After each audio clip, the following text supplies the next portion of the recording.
All right. Coming now to the major fucking article that I wanted to share my thoughts about. Sheikh Mohammed's gold card initiative. Okay. Why will it fail? In the previous video, the one I put previously, I mentioned that Sheikh Mohammed's gold card initiative will fail. I didn't get many people who opposed that. Most of them agreed. But then some people did ask me, Lloyd, why do you say it? Why? What are the reasons? So because a couple of people asked me that, I thought, okay, instead of repeating myself to each and every person, just make a video and give them the answer. So I've taken 15 reasons. Just don't mind. I've written it down. So maybe 15 will become 14 or 13 or 17, whatever. But these are the 15 reasons. And like I said, for those of you who think I'm wrong, please feel free to highlight it in the comment section. I always read your comments. So let's understand this. Why? First is, why is Sheikh Mohammed bringing out the gold card initiative? Why is he bringing? Why is he bringing that? You pay money, you'll get permanent residency. You'll not get citizenship. That means you'll not have any rights. You'll not have any privileges. You can stay in this country. Okay. Why is he bringing? It's very simple. It's because the treasury of UAE is empty. It's empty. It needs money. It needs money to pay salaries. It needs money to pay salaries for government officials, for military, for construction, for infrastructure. The problem is these sheikhs, they are individual rulers. Okay, it's not a democracy. It's not. And anytime they can just say anything they want and they have to do it. The problem is in UAE, I'm not talking of any other country because I stayed in UAE for 40 years.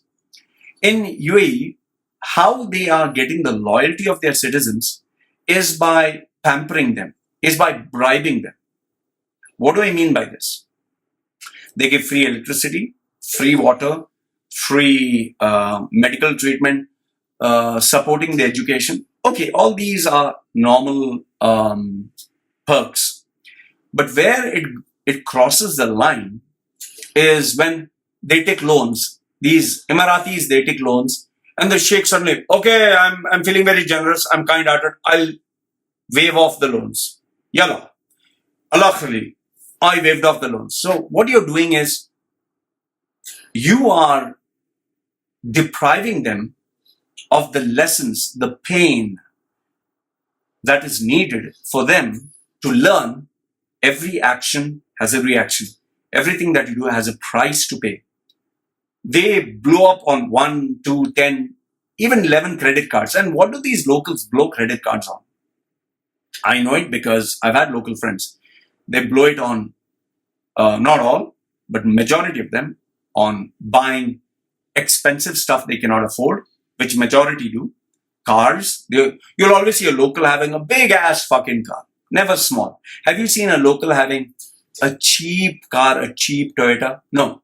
Always Nissan Patrol, a Lexus, a Range Rover. They all shake. They always have a big car. You'll always see locals go for expensive holidays. Why? Because they have to relax, no? And it's not, they don't have one child. It's like a fucking football team. 10 children, 5 children, which they cannot afford. So obviously, the more children you have, the more money you have to spend. And then many of locals, they spend money on booze. They spend money on girls. Oh, girls, what you're talking about? Yes, there are prostitutes in UAE. There are, you just have to go to UAE escorts, use your VPN, UAE prostitutes, call girls. There are many. This is, if you want us to have an honest dialogue, we know that this exists. So they spend money on booze, alcohol, drugs, and all that. And that is how, they spend. And it's not just locals. It's anybody who gets easy credit, access to easy money. They will blow without any accountability. So this is another problem that they have. And then you have where these sheikhs, they keep announcing, okay, we are going to double the salary. We are going to give you bonus. We are going to increase the salary of all government. So everyone's like, yeah, Allah Akbar, the sheikh is the number one, yeah, he doubled our salaries from today. We are going to get And they have done this for the police force, they've done this for the military, they've done this for servicemen. The problem is, once you increase the salary, it's a permanent expense. You can't bring it down. So let's say, for example, I was working for the government. I'm enjoying, let's say my salary is $1,000. All of a sudden, they make the minimum salary $2,000 because they want to show how generous they are. They at the boom period, oh, we are growing at triple digits. Let's make the citizens happy. Very generous offer. But they never use their fucking brains to think this is a bubble. You can't maintain triple digit growth. So now the salary from $1,000 went to $2,000. However, the bubble burst. The triple digit growth became double digit, became single digit, and became negative. But now you have to continue paying that $2,000 minimum salary. So because of this, the treasury is empty. And that is why, in desperation, the rulers who love their country, who have to make sure that they survive, keep having these, okay, let's have Olympics, let's bid for FIFA, let's bid for some world event. And to attract investors, once again, to attract investors, they bid for Expo 2020, assuming they're going to get many investors coming in. So that is why, in order to survive, they had this bidding process of Expo 2020. But now what has happened is the treasury is empty. They have to build, they have to make buildings, they have to build roads, they have to build canals, they have to build facilities. So many things they have to take care of. For this, you need money. Which is why Sheikh Mohammed is saying, okay, I need money, but instead of saying I need money, repackaging it as I will offer gold visa, gold card. So now he's saying, you pay me the money, millions, I will allow you to stay in my country. When the days were good, when Dubai was minting money, it gave a fuck to it. Okay, they said, no, you put 3,000 per employee, you pay this expense, this tax, that tax. But now, Yahi, come, welcome, UAE, year of tolerance, we love you. Come, Yahi. You Hindu, you Muslim, you Israel, la, no problem. Come, ta'al. Yeah, fadal. Okay. So, Sheikh Mohammed and UAE is not doing for your benefit, which is obvious. He's doing it for the benefit of his country, he's doing it for the benefit of the future, he's doing it for his brand, he's doing it for his business, which is not wrong. I'm not saying it's anything wrong. So number one is understand the intent. Okay, number one. Number two is, who is this initiative for? This is not for the middle class people, which forms 80% of the population. This is not for middle class people. This is not for hardworking people like you and me. This is for people who, not just people who are rich. It's not also for people who are rich. People keep thinking, Lloyd, this is for rich people. No, you're mistaken, my friend. This is not for rich people also. This is for those people who have plenty of money, which they do not wish to declare. And that's called black money. I'll give you an example. I know of a guy, very rich, very fucking filthy rich Indian guy, who is in his 60s. And he just opened up another business, and he told me, I was just talking to him. He actually called me. I said, are you planning to go back to India? I had enough of you. He said, no, Loy, I'm not going to fucking go back to India. And I asked him, why? I said, why don't you want to go back to your own country? He said, Loy, I've stayed 30, 40 years, whatever, in UAE. If I go back, I don't know anyone, number one. The second thing is, I have a lot of money which has not been taxed for. If I go to India, I transfer this money to India and I become from non-resident Indian, I become a resident Indian, this money will be taxed. And I don't want to give a fucking 45% or 35% massive chunk. For what? What the fuck has India done for me apart from passport? I don't want. These are his words, huh? Why the fuck should I go back? So better than that, stay here. That 35 or 45% will take me for another, couple of years. So why should I go? And last and not the least, here nobody fucking asks me, where did you get this money from? Give me the history, show me the receipts. I can just fucking invest. People keep calm, cool, calm, composed. They mind their own business. So what you need to understand is this initiative is not for expatriates like you and me. It's not for middle class people like you and me. It's not even for the rich people. It's for the people who have not declared assets or income.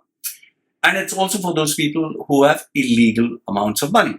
Lots of people, and we don't need to go very far. There are a lot of people who have investments in Cayman Islands and these countries where there are nobody questions you where you're getting money from. A lot of our Indian politicians, a lot of Pakistani businessmen, even America, all these countries, they have it there. And the reason that they do it is because they don't want to pay the tax. In fact, I know internet marketers who changed their citizenship from being American or being British to whichever other nationality so that they wouldn't get taxed. Okay? So this is the second point or third point, whatever. Third one. Let's assume that was the first point. This is the second point. This kind of offer, like give me 1 million or 14 million or whatever, and stay in my country. No questions asked. Who do you think it will attract? Do you think it will attract legal money or illegal money? Just use your common sense. What kind of person would be attracted? I'm not talking of a major underworld guy who's wanted to buy the FBI, CIA, who's known everywhere. No, I'm talking of those people who have shady businesses, but they don't talk about. Case in point, I know this guy who does fake degrees. I spoke about it in a previous video. He supplies fake degrees. If he goes to India, he'll get caught in seconds. But he has made, UAE his base.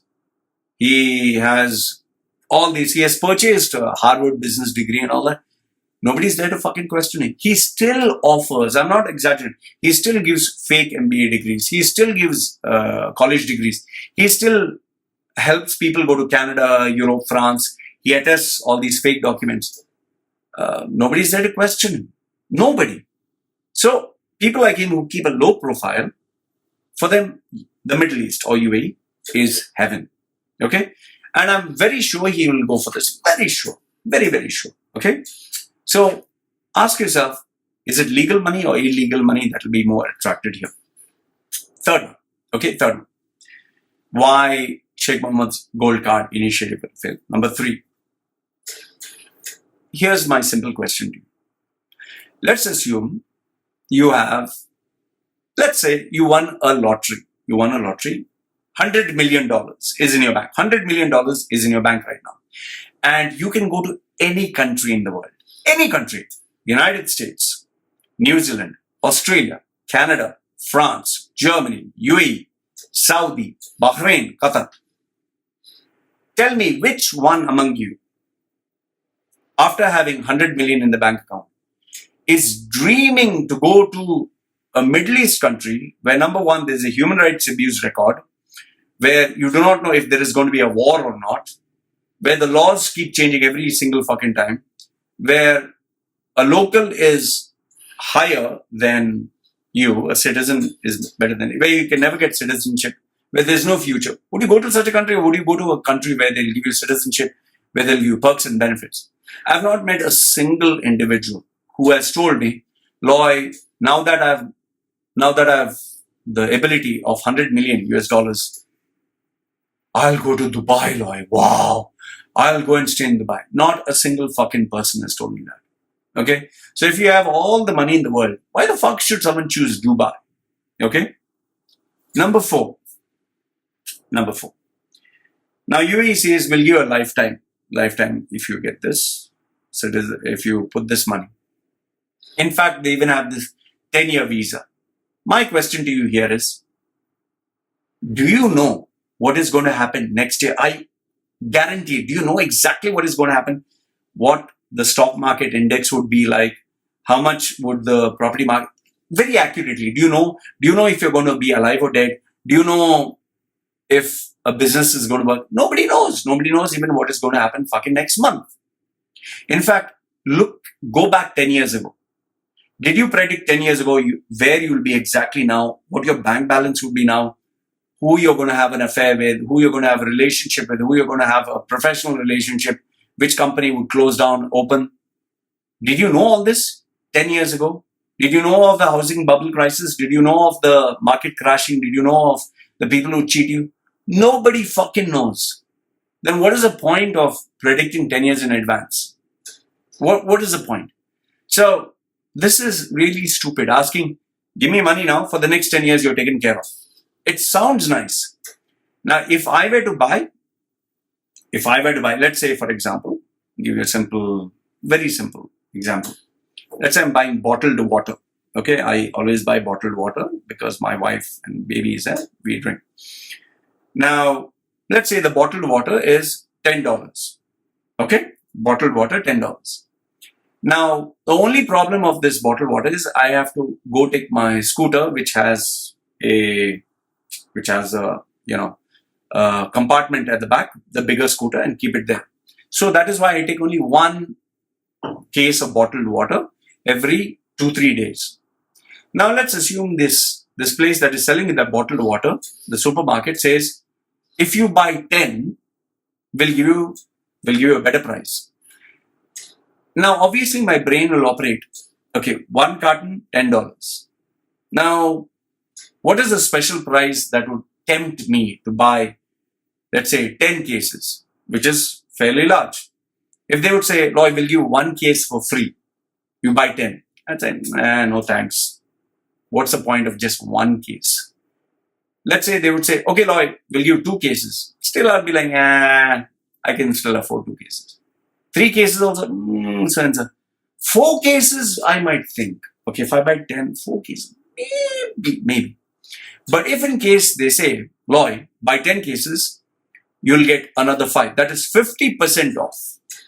Then I'll be like, oh fuck, okay, this is worth it. If I buy 10, I'll get 50% extra, or I'll get 50% discount. In the same way, if, let's say, I pay $1,000 every year, and UAE says, okay, instead of paying $1,000, 5 years you pay, 5 years for free. That may be of interest to me. Because, it's something practical, foreseeable. I know that next 5 years I will stay in UAE. But if they say, okay, you pay for 50 years, the next 50 years, that's rubbish. If they say, okay, pay for 10 years, we'll give 1 year for free, that's not worth it. So, they need to offer really something really worthwhile for people to really spend the money. Okay? So, point number 5 is, unless they give me something really worthwhile, really, really worthwhile, only then I'll go for it. Others, I'll not go for it. 1 second, let me just type this out.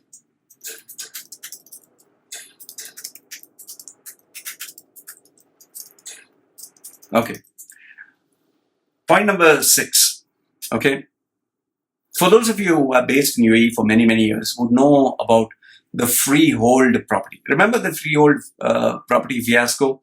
You buy this apartment for 1 million, you'll get 10-year visa, 20-year visa, you'll get lifetime visa.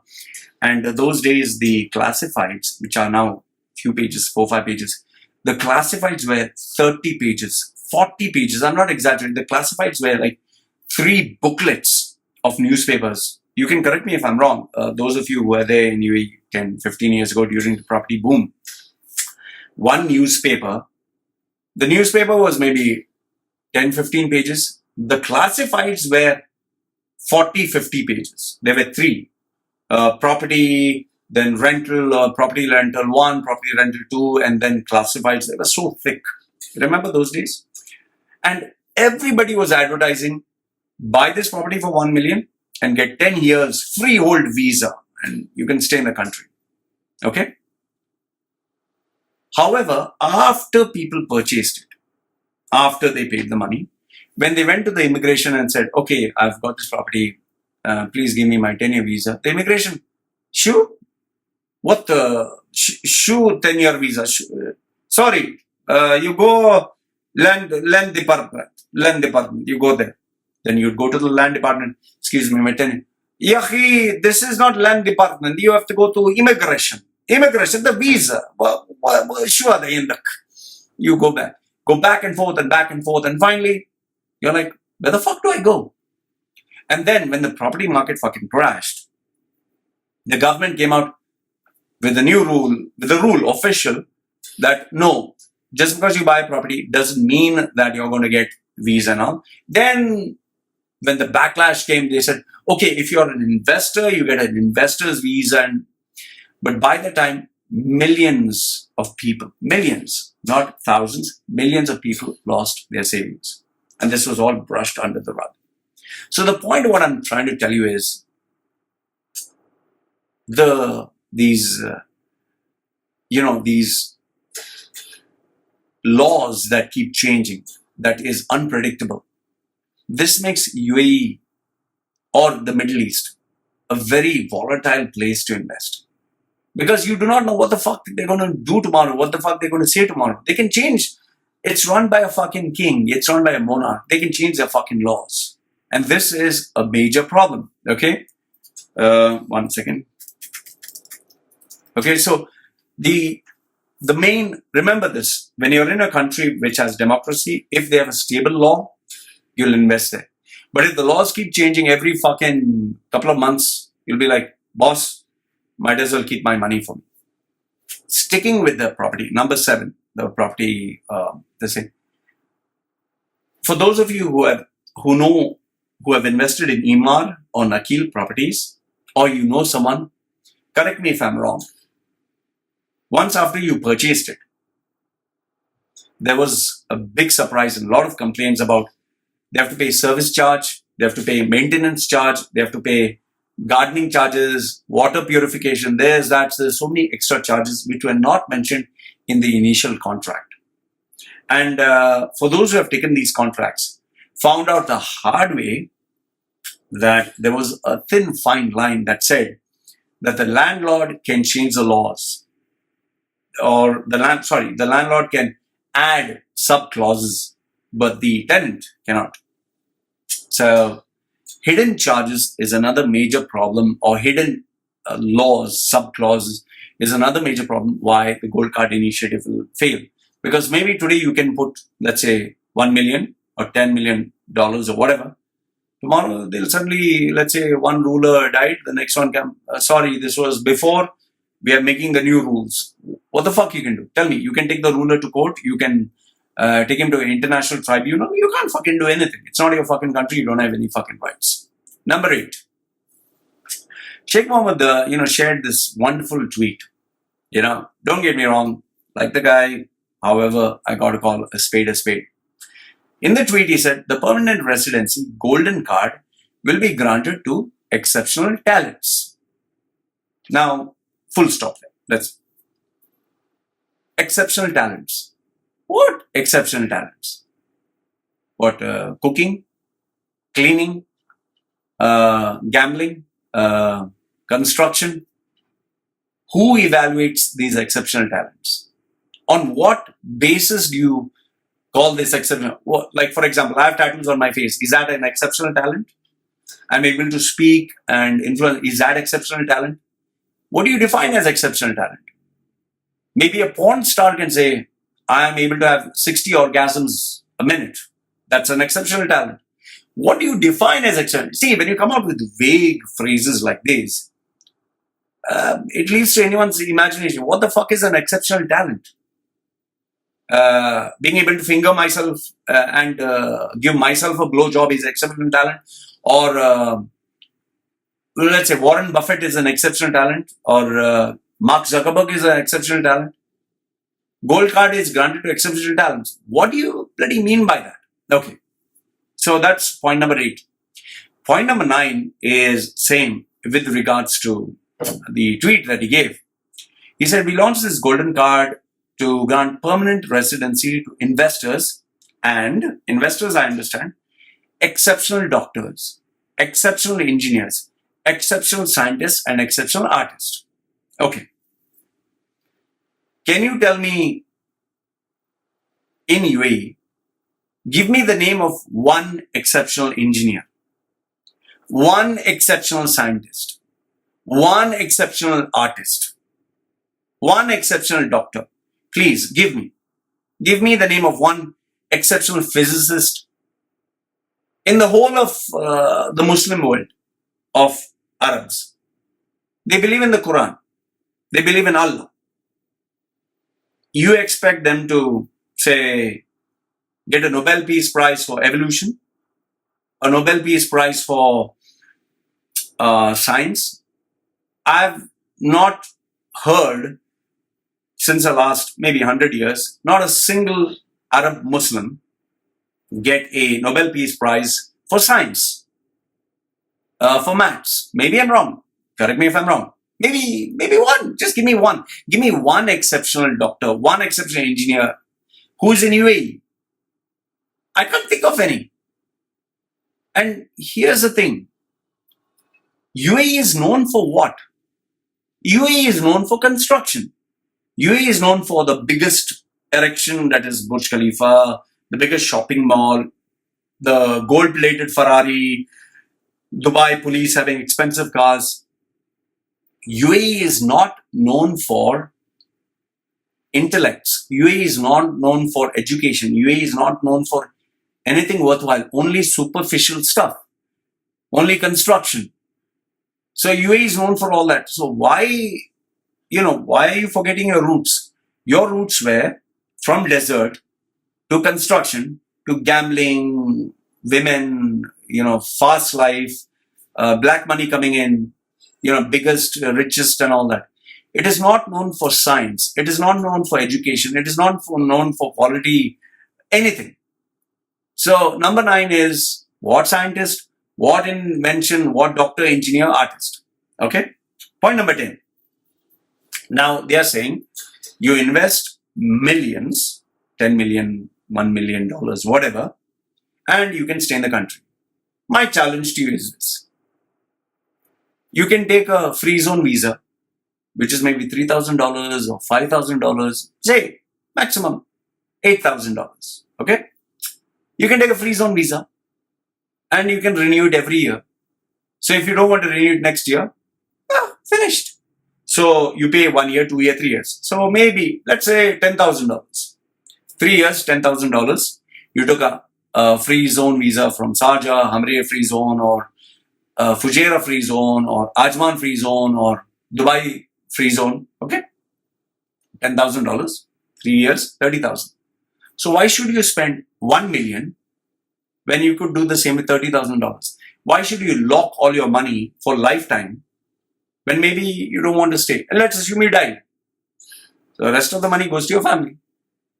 If you put millions, the rest of the money goes to UAE. And let's say tomorrow you change your mind after 3 years. There's a war in UAE or there's a war in Iran and the region becomes unstable. You want to take out your money. You put every year, much better. Okay? So correct me if I'm wrong. Next one. So it's cheaper to take a fucking visa. In fact, you can buy a visa from another guy. I know many people who do that. I did that.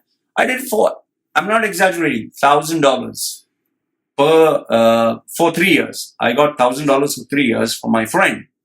So 3 years visa. Why the fuck should I invest millions? Okay. Next one. 11.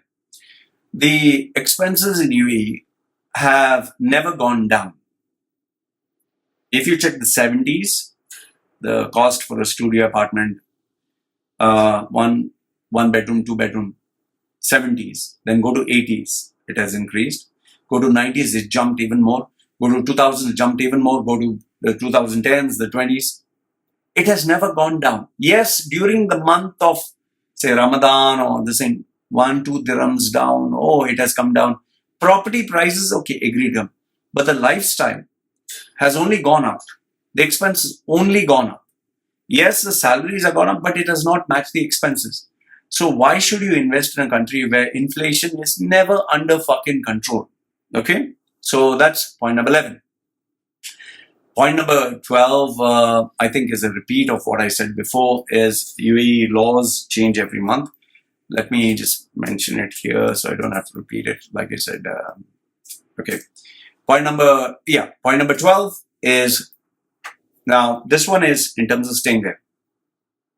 Here's my question to you. I'm sure you must have read some of the news articles that came out that this person died on the operation table, or just surgery, or this person went into a coma. Okay. These are only one or two pieces of news that was legally put in the paper. I shared with you in my previous videos how the medical industry is a business in the Middle East. I also shared with you a government hospital where they had the meeting with the director. My friend was there, okay, where the director explicitly told him, can you do something to make him more sick so that we can amputate his arm or something so that we can make some more money? Because by amputating, we can make 25,000 dirhams more. If his arm is attached, we make less money. They actually discussed these kind of questions. Can we make the person more sick? Can we give the person an extra test? Can we do something? Because for them, it's not a human being, it's meat that they're cutting, chopping. And laborers who, let's say this particular laborer is the actual example, I'm not exaggerating, this is not a story, his finger was dangling. He said, if we amputate the finger, we can get more money. If we stitch it back, we get less. Can we do something to get it infected so we can amputate? This was the actual discussion. So, in a country where the poor laborers, the poor people, have no rights, for that matter, you might not be a laborer. Do you know that in the Middle East, the doctors make more money if they give you a cesarean operation, not by natural birth, and the number of women who have cesarean in the Middle East is super high. Why? Because when you go for a cesarean, cutting open, it's 25,000. Normal birth, 7,000. So 3 times the income. Do you think a hospital that has opened up as a business, which is focused on money, what do you think they would focus more on? Natural? Or where just by one cut, I can make 3 times the amount? Okay, think about it. You don't have to believe me. Don't believe me. Just think, oh, law is just talking. Go to the hospitals and find out. In fact, I challenge you on this. Would you be comfortable sending your wife who's pregnant to a hospital in the Middle East? And here's another thing. After the child is born, this has happened, I know, so many times. You just have to Google search. The child is kept in an incubator because the doctor says, oh, we need to keep it. It's sensitive, delicate. It might die. Which father is going to say, no, fuck you. Don't keep it in an incubator. I don't want. He has to say yes. Now, the problem of keeping the child in an incubator is per day, you have to pay a certain amount of money extra. And in Dubai, the minimum is $500 a day. It can go up to $5,000 a day. So what do? So many mothers and fathers have shared this with me. My child, after it was born, it was kept in an incubator 3 days, 5 days, 10 days. And you can't do anything. What can you do? Can you challenge the doctor? Can you prove the doctor wrong? No, you are a normal human being. You don't have any specialization in the medical industry. The doctor knows. Only the doctor knows the truth. So, point number 12 is the medical industry, the games that they play. In countries like, your own country, if you know a doctor or government, they don't play such games. Like, I shared the Facebook update, where in Samui is the place where I stay. It's a touristy area. In order to remove my tooth, I was told that it would cost me roughly around 15,000 baht. That's 1,500 dirhams, or roughly $500, just to get my wisdom tooth, 2-3 of them removed. This is in Samui, which is a commercial touristy region. But when me and my wife went to a village, which is in Thailand, Ubon. It's Ubon Rajasthani. They charged me 200 baht. Where's 15,000 baht? Where is 200 baht? 200 baht is roughly, let's say, 15 dirhams or $3. So where is $500? Where is $3? $500, $3. It's simple logic. This is a touristy area where everything is focused on foreign exchange, on tourists. So if you're sick, they make money. But in the village, it's open for non-profit. It's open for the benefit of the people.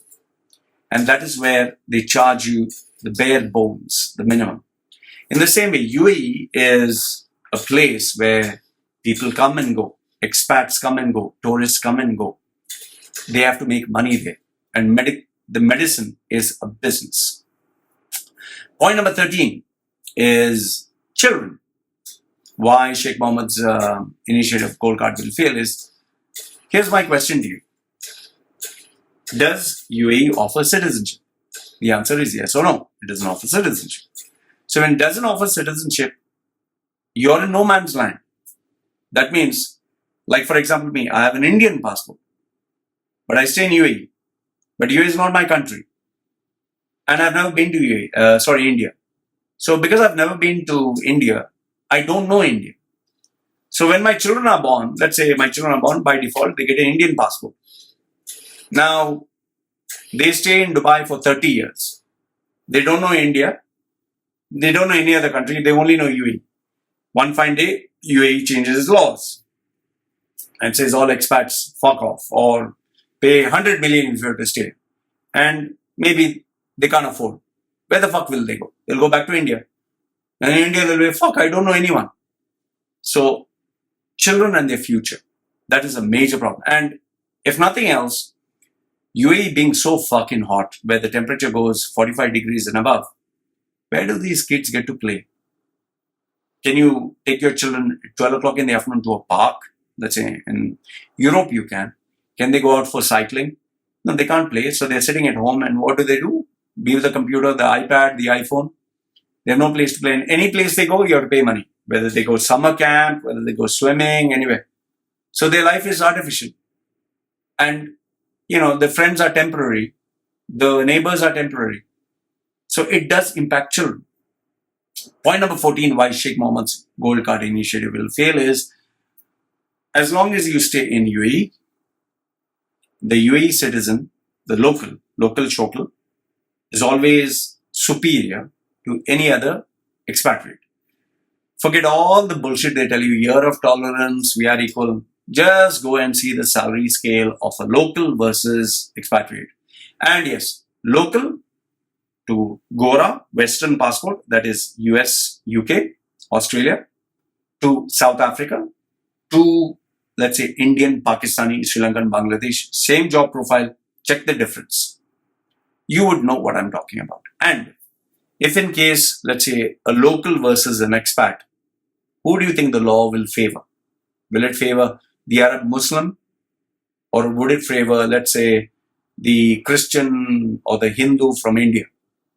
Unless you're loaded with cash and you have powerful connections and contacts, otherwise you're jacked by default. It's a reality for any country which explicitly supports its citizens. And in UAE, I know that the Arab local is always superior. Okay?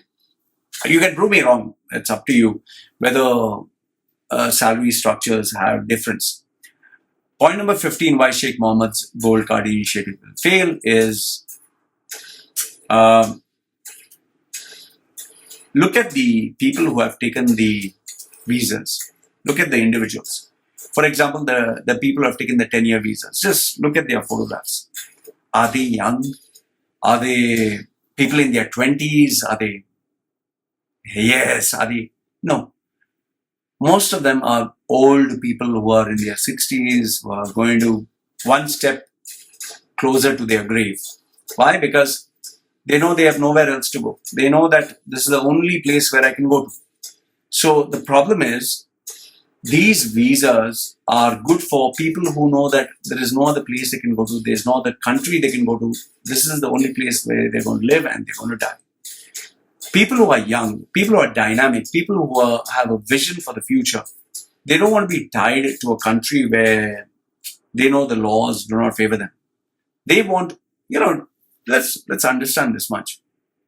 If you had another 50 years or 60 years or whatever to live, you'd want to go to a country where you can call it your own, where you can be a citizen, where you can get rights, respect, where you don't have to worry about, fuck, if something bad happens, if the bad days I get sick, they don't kick me out.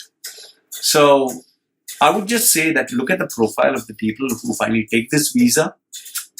See the ones who actually, look at their photographs. You don't have to believe me.